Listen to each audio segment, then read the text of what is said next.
Oregon Coast Green Man says a big problem with bells is making a top that spans the total top surface.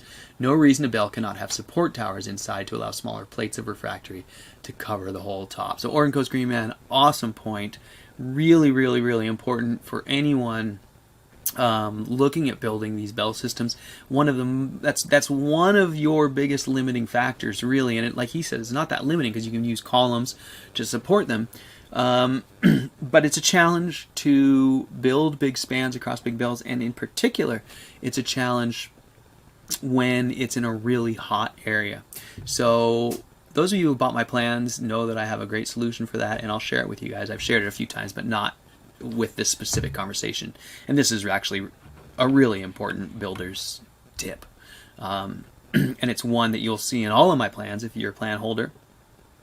But like I said, it's one that we haven't really talked much about because it's something that I, sort of developed to get over this issue of spanning big bells.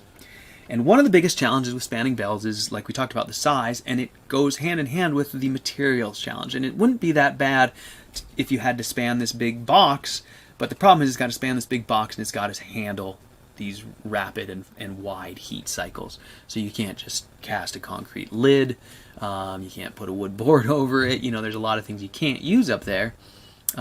And so it limits you to what you can use, and those things tend to be kind of brittle. Like a big refractory lid is just asking for a crack.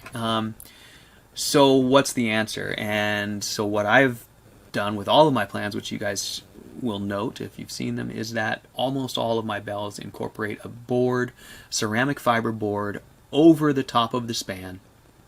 And what that does is that gives you protection for your top cap material, and it leaves you free to use materials that might otherwise not hold up. So now you have a 1-inch layer of ceramic fiberboard spanning your whole bell.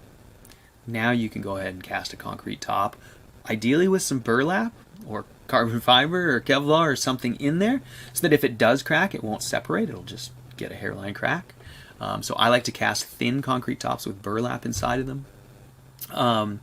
And put those on top of ceramic fiberboard. Now, if that span is really big, one thing you can do, you can, like Oregon Coast said, you can put pillars up inside, but you can also use like angle iron or I-beams, and you can put steel cross members across. Now you need to be careful, because anytime you join that steel at the ends of your masonry box, you've got to leave it room to expand, or it'll blow your box apart when it expands. So you need expansion joints, and you might want to wrap it in super wool, but then that can hold up that ceramic fiberboard, which then can hold up backer board and tile, concrete, stone, whatever you want to use for tops. Now that we've got insulation, now we can use decorative stone, sandstone, flagstone. We can use things that might otherwise not hold up to the heat cycles, because now our heat cycles are tempered. So there's that.